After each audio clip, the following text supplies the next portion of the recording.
Welcome to Mornings with Patricia. Happy Tuesday. So I did a little wardrobe change because it's still the same day, but Bruce says to me, "Do you think maybe you should, you know, change your shirt just for effect?" And so, see, I've changed my shirt, my hair. We can pretend that this is a brand new day and you'll be watching this on Tuesday. So I'm still reading from Gurdjieff. Yeah, since it's not been that long. And they're talking about Jean de Salzman, and I don't know very much about her, but she tried to transmit a lot of Gurdjieff's teachings. And so I guess there was a film called Sacred Dances, and I haven't seen that. It says it's a cinematic record of many of the key Gurdjieff movements, in which she appears in person, narrating, explaining here. It is immediately apparent is an extraordinary person. The attention she brings to the moment is like a kind of magnifying glass. One sees her and all that is happening around her with a startling clarity. Without pretension or pomp, she comes across quite effortlessly, excuse me, as an enlightened being. And so John Shirley selected a few of her remarks, and I was going to use those today as kind of the jumping off point. So she says, behind the visible movement, there is another movement, one which cannot be seen, which is very strong, on which the outer movement depends. If this inner movement were not so strong, the outer one would not have any action. So I take from that, I'm guessing that, it's the movements of Gurdjieff that he brought forth. And I think about, and again, I don't know what those are, and I'm going to study those, but I'm just thinking about our movement, right? How we choose to move in the world, in our outer movement. And there's this inner movement that's going on to support that. So when we bring our attention to the inner movement, before we make an outer movement, some profound things could happen. I realized from this book too, and I wasn't aware of it, where is it at? Aurora, I think. Aurora here in Oregon. There's a place called Two Rivers Farm, and they have retreats and things like that, and they're Gurdjieff based. So, and they are online, so go check them out. I know they do some special things, and they have some books for sale online. Kind of interesting, but movement. And then she says, you must constantly divide your attention between something which is higher than yourself and your movement. You always lose yourself in one or the other. As soon as you stop making this effort, you become identified with the movement. So you constantly divide your attention between something which is higher than yourself and your movement. So I'm just going to talk about this generally, whether or not this is what Gurdjieff or Salzman, Jean de Salzman, intended. But when I think about every day and our movements, and so I'm going to talk about not just physical movements, but the movements of our thought, right? And that's probably what I'm going to concentrate more on, although I do believe they're talking about also the physical movements, which reminds me, and I need to do some research for myself. I wonder about the Feldenkrais method. I think it's Feldenkrais.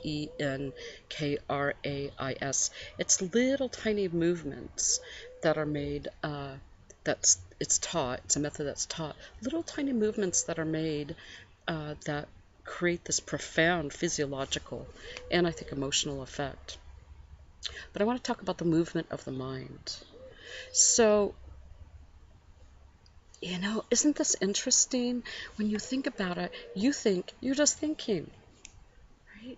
As if something, all of a sudden, do you notice that this thought is right there? Boom, right? As if it just flipped right up on stage, all by itself, without any past, and who knows about the future. Here I am. And it's all encompassing. And sometimes you have the little thoughts, boom, boom, boom, boom, boom, sometimes by association, right? So let's see if I can think of one oh, okay, so it's bedtime, I'm thinking about going to bed. Oh, that's right, I meant to buy a new bed. I saw a bed on sale, blah, blah, blah, blah, blah. Somebody else said they got a bed. Oh, gosh, I don't like my bed. That's not true about my bed, but that would be the train of thought association. So one of the things that I do personally is and I know when it's coming on now, right? Oh, here's thought association. And it's going to take up some of my time and my thinking time. So here's what I do. I just go whoop, and I put a big old stop sign. Stop. You can't go any further. You may not go and talk to other vehicles on this road. You need to stop, go back, turn around. It's not a thought that's particularly useful to me. And I use that term loosely, but useful is is kind of true, right? How useful are the thoughts we have? And so that's the movement of our mind, of our thoughts, and then it creates this outer movement in our world, doesn't it? Our thoughts, create our reaction, the things we choose to do, and it creates from that inner movement, creates the outer movement. So I focus on the inner movement. There's an old thing that says, your thoughts. Is that true? In fact, Byron Katie uses this too. Is that true? Is that thought true? How do I know it to be true? Right? Is that a thought I want to keep thinking? Is that a thought that's compassionate and that serves me? Is that a loving thought for myself or anyone else? At first I think thinking seems to be a lot of work. When you track the movements of your thoughts, it seems to be very time-consuming, but you know what? It's not really, because what's interesting is your brain is used to synapsing in a certain way. So when you start to realize how it's synapsing, you're like, whoa, okay, I get it. We're going down that little synapse trail. No, we're not. Trail closed. Take a little detour. We're going down the happy trail. We're going down the positive trail. We're going down the calm trail. Just notice. Notice that you get into patterns of thinking. And then pretty soon your whole body is responding to that. So if anything looks similar, it's already in crisis mode, right? Oh my goodness, someone's going to get hurt, or oh my goodness, this isn't going to go well. It's just a matter of really learning to look at the movement of your mind and slow it down, right? To slow the mind down. And you don't have to think at that pace. I can't remember how many thoughts they say we think a day. 65,000 or 90,000, I don't know. 65,000 thoughts a day. And like I've said before, something like 90 to 95% of those ones we thought yesterday. Okay, right? If that's the case, only 5 to 10% of the thoughts we think are new every day. So we're encompassing stuff from years ago in that 90 to 95% that we're thinking every day that was the same, right? No wonder people feel stuck in their patterns, or they don't feel major change within themselves, because they're not getting any sort of inflow of freshness. They've got the reservoir there, and they're not adding anything new. They're just, and then it's the same stuff over and over, So I hear we don't get to. I say we're not using the word bored at our house, but I hear people say they're bored.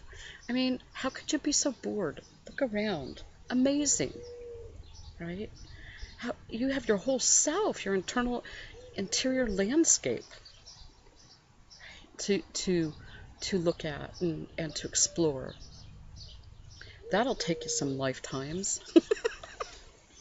It's just so amazing. So the movement of the mind, tracking the thoughts, allowing yourself to just notice as the thoughts rise, right? As they come up. When you do this more and more, the thoughts slow down. They really do. And then it becomes very calm. And even when you're in the middle of stress, then you can use that technique to calm yourself. This is very good, by the way, if you're working and have a lot of meetings or meetings that have a lot of conflict, because your energy and the way you're processing allows others to feel that. And oftentimes it's almost hypnotic, so people respond. They start to respond, bring it down, bring down the energy a little bit. Be really present with the self. Let's see if she had other ones in here. I thought I had another one I wanted to read to you. No, maybe not. Maybe I just went and lost that. Oh, here it is. So it says, the energy spent on active inner work is then and there transformed into a fresh supply, but that spent on passive work is lost forever. So that's kind of what I'm talking about, right? Is that you're doing active work of the mind, active work of noticing. So active work is not like, oh, I'm judgmental. Oh, I'm impatient. How am I going to fix that? That's not active work.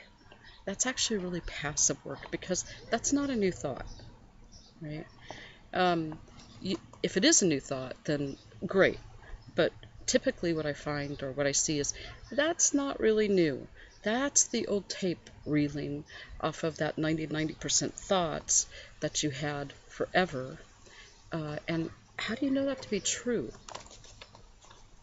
Is it true? How do you know it to be true? And is it loving? Is it kind? No? Well, then they don't get to ride on, those thoughts don't get to ride on your bus. All right? You have a lot of seats on your bus that can take a lot of good thought passengers, right? And they're all singing happy songs, right? And it's joyful.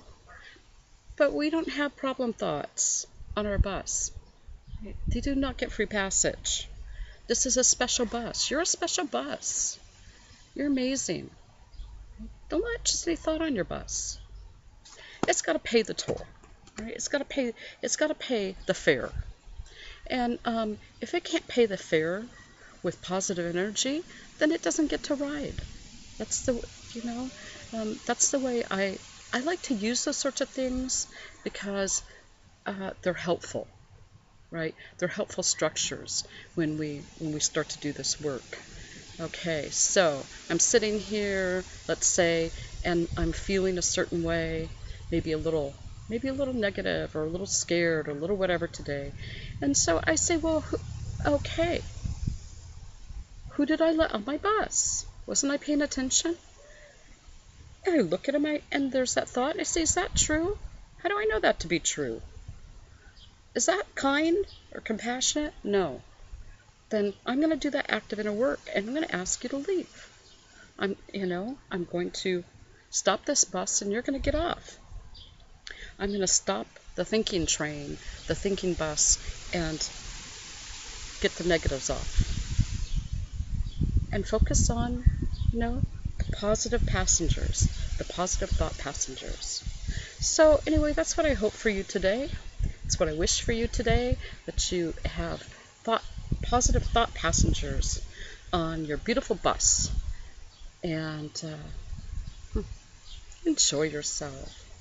It's a wonderful ride. It's a wonderful opportunity. 1, 2, 3. Oh my God, I love myself. I love you. Thank you so much, and have a blessed day.